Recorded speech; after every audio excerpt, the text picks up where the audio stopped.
You see, there is something very curious happening right now, and most people haven't noticed it yet. The ones who have awakened, the ones who have begun to see through the game, are simply vanishing. Not with drama, not with announcements, not with manifestos. They are just quietly stepping back, fading into the edges, choosing silence over the noise. And if you have felt this pull yourself, if you have been wondering why you can no longer stand the conversations, the parties, the performances, then what I am about to tell you may bring you great relief. Because this withdrawal is not a sickness. It is not antisocial behavior. It is actually the most natural thing in the world when someone wakes up. Let me explain what I mean by waking up. I am not talking about reading a few books on philosophy or having a nice idea about oneness. I am talking about that moment when the veil drops and you see that almost everything people are doing is a kind of sleepwalking. They are playing roles, repeating lines, moving through routines, all while completely unaware that they are asleep. Now, when you are asleep yourself, this is no problem. You fit right in. You can have conversations about nothing and feel perfectly fine. You can worry about what other people think and believe that matters. You can chase after things that have no real substance and call it success. But the moment you wake up, the moment you really see what is happening, everything changes. Suddenly you are like a person who has walked out of a movie theater into the bright daylight. And when you try to go back into the theater, when you try to sit down and watch the flickering images on the screen again, you cannot do it, because you know it is just light and shadow. You know it is not real. This is what is happening to awakening people right now. They are finding that they can no longer participate in the collective dream, not because they are superior or enlightened or better than anyone else, but because their nervous system simply cannot tolerate it anymore. You see, society operates on a kind of agreement, an agreement to pretend that the roles we play are who we really are, to pretend that the opinions we hold are actually ours and not something we absorbed from the atmosphere, to pretend that all this urgency and seriousness and striving is leading somewhere important, and everyone must participate in this pretending for it to work. It is like a play where all the actors must stay in character, but when someone wakes up, they break character. They forget their lines. They start looking directly at the audience. And this makes everyone very uncomfortable, because the awakened person can see what is really going on. They can see the fear beneath the confidence. They can see the emptiness beneath the busyness. They can see that most of what people are fighting about has nothing to do with what they think they are fighting about. When someone points at another group and says, "Those people are the problem," the awakened person sees that this is just a way of avoiding one's own darkness. When someone posts their outrage on the public square, the awakened person sees that this is just unconscious material seeking a target. When society divides itself into us and them, the awakened person sees that both sides are shadows boxing with each other. And once you see this, you cannot unsee it. You cannot go back to taking it all seriously. You cannot participate in the blame and the judgment and the righteous anger, because you understand that it is all just one big projection, one massive game of pointing at others to avoid looking at ourselves. So what does the awakened person do? They withdraw. Not because they hate people, but because staying in the game requires them to betray what they have seen. Every conversation requires them to pretend they do not see what they see. Every social gathering requires them to perform a version of themselves that no longer exists. Every interaction asks them to be less than they have become. And eventually the soul says, enough. Stop pretending. Stop performing. Stop translating your depth into shallow terms just to maintain belonging. Go where you can breathe. Now, I want to be very clear about something. This is not spiritual bypassing. This is not running away from responsibility. This is not some kind of escapism where you go hide in a cave because life is too hard. No, this is something else entirely. This is the recognition that staying in unconscious environments actually damages consciousness. It is like asking a plant to grow in the dark. It can survive for a while, but eventually it will wither.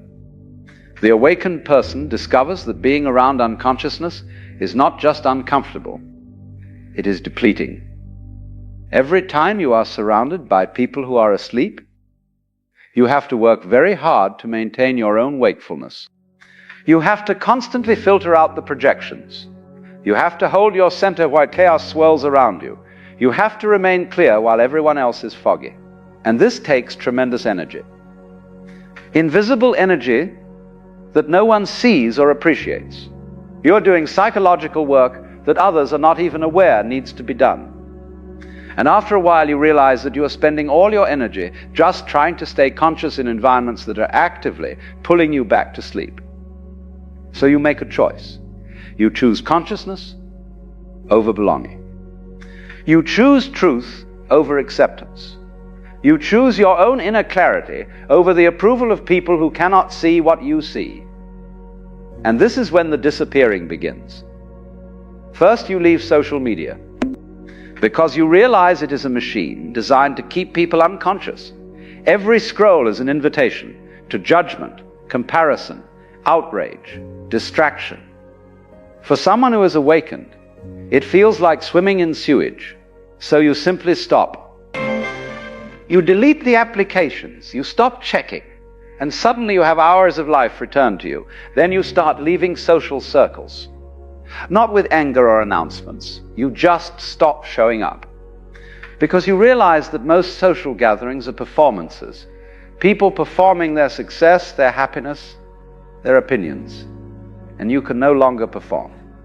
Your authentic self has emerged and it has no interest in pretending.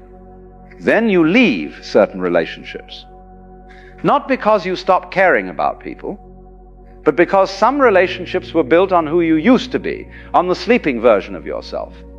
And now that you have awakened, there is no common ground anymore. You're speaking different languages. You are living in different worlds. Then you leave your career. This is often the most difficult one because society has convinced us that our work is our identity. But the awakened person can no longer perform the role that their job requires. They can no longer pretend to care about things that do not matter. They can no longer participate in systems they see through. And so they leave, sometimes quickly, sometimes slowly, but they leave, because staying would mean dying in a different way. It would mean killing the consciousness they have worked so hard to develop. Now let me tell you what happens in this withdrawal, because it is not what most people think. Most people imagine that disappearing from society means becoming isolated, depressed, lonely. But for the awakened person, the opposite happens. In solitude, they finally stop being lonely. You see, there is a difference between loneliness and aloneness. Loneliness is what you feel when you are surrounded by people who do not see you. Aloneness is what you feel when you are finally free to be yourself. When the awakened person withdraws, they discover something extraordinary. They discover that they were never really with other people, even when they were physically surrounded. Because real connection requires consciousness meeting consciousness. And when you are awake in a room full of sleeping people, there is no one to meet. But in solitude, in that quiet space, away from the noise and the performance and the projection, you meet yourself. Really meet yourself. Not the version you have been performing, not the role you have been playing, but the actual living, breathing consciousness that you are. And this is not lonely. This is coming home. In this space, you can finally hear your own thoughts without the constant interference of other people's opinions. You can finally feel your own feelings without absorbing everyone else's emotions. You can finally discover what you actually want, what you actually believe. who you actually are. This is what I call the hermit phase. And it is absolutely necessary for anyone who is awakening. You cannot transform while maintaining all your old connections and commitments. You cannot become a butterfly while still living as a caterpillar. There must be a withdrawal, a cocooning, a time of deep internal work. And during this time, the awakened person is not escaping. They are integrating. They are processing all the unconsciousness they have absorbed over the years. They are healing the wounds that came from pretending to be someone they were not.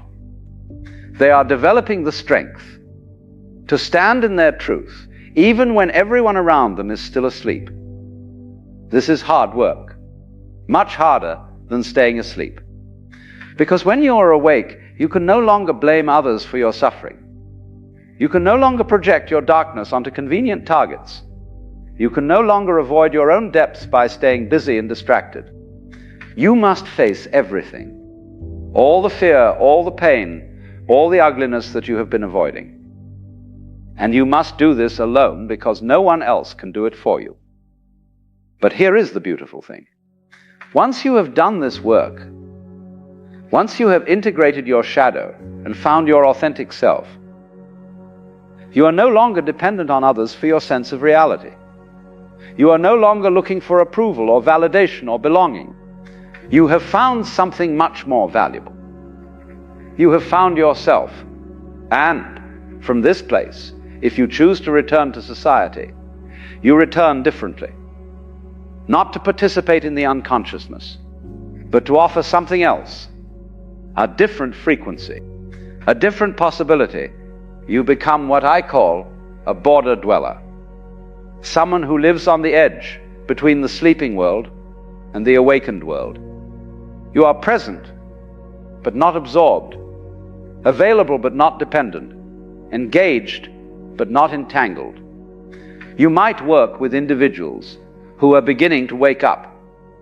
You might create art that speaks to the depths. You might write words that serve as maps for other disappearing souls. You might simply live your life in such an authentic way that others begin to wonder if there is another way to be. But you never return to the mainstream. You cannot. Because once you have tasted consciousness, you cannot go back to sleep. Once you have touched your authentic self, you cannot go back to performing a role. Once you have seen through the game, you cannot pretend it is real. Now I know what some of you are thinking. Is this not selfish? Should we not stay engaged and try to help wake others up? Should we not work to change the system from within? And here is what I want to say to that. You cannot give what you do not have. If you have not fully awakened yourself, if you have not done your own inner work, if you have not integrated your own shadow, then you have nothing real to offer others. You will just be one more sleeping person trying to wake up other sleeping people. You will just be projecting your own unconsciousness while claiming to be enlightened. You will just be spreading more confusion while thinking you are bringing clarity. No, the most loving thing you can do is to awaken fully yourself, to do the deep work of integration, to become genuinely conscious. And then from that place of real awakening, you can be available to others who are ready. But understand this. Most people are not ready. Most people do not want to wake up. They want to keep dreaming their dreams, playing their games, performing their roles. And that is perfectly fine. That is their right. Your job is not to wake them up. Your job is to wake up yourself. And then to be available quietly, gently, without force or evangelism, for those who are beginning to stir in their sleep. This is why the awakened are disappearing. They are going where they can be real, where they can breathe, where they can continue developing their consciousness without constantly having to defend it or explain it or dim it to make others comfortable. They are finding each other in small circles, in quiet spaces, on the margins. They are creating little pockets of consciousness in a sea of sleep. They are building alternative ways of living that do not require them to betray themselves. And this is not abandonment. This is actually the most responsible thing they can do, because the collective does not need more people participating in its unconsciousness. It needs people who have done the hard work of waking up. It needs living examples of another way to be. It needs individuals who have found their authentic selves. So if you are feeling the pull to disappear, if you are finding it harder and harder to participate in normal society, if you are losing interest in the games and the performances and the noise, then listen to that pull. It is your soul calling you home. It is your consciousness asking for the space it needs to fully emerge. Do not fight it. Do not feel guilty about it. Do not try to force yourself to stay engaged with things that drain you. Give yourself permission to withdraw. Give yourself permission to be alone. Give yourself permission to disappear for a while. This is not permanent. You will return when you are ready. But you will return as someone different, someone whole, someone authentic, someone who can offer real consciousness rather than just more unconscious performance. And in the meantime, use your solitude well. Do the inner work. Integrate your shadow. Find your authentic self. Develop your consciousness. Because this is what the world actually needs. Not more people pretending to be awake, but people who have genuinely awakened. The spiritually awake are disappearing because they must. Because consciousness cannot develop in unconscious environments. Because authenticity cannot emerge while performing a role. Because truth cannot be found while participating in collective lies. So let them go. Or rather, if you are one of them, let yourself go. Withdraw without guilt. Disappear without apology. Be alone without loneliness. And trust that you are following an ancient pattern, a necessary pattern, the pattern that every awakening person must follow. The caterpillar must dissolve in the cocoon before it can become the butterfly. The seed must break apart in the dark soil before it can become the tree. The awakened person must withdraw from society before they can return with something real to offer. This is not the end. This is the beginning of genuine consciousness in a world that desperately needs it. But that consciousness must be developed in solitude before it can be shared in community. So disappear if you must. And know that in your disappearing, you are actually preparing something the sleeping world cannot yet see, something it will need when it begins to wake up. You are not abandoning anyone. You are pioneering. You arguing ahead to prepare the way. You are becoming what others will eventually need you to be. And that is the most loving thing you can possibly do.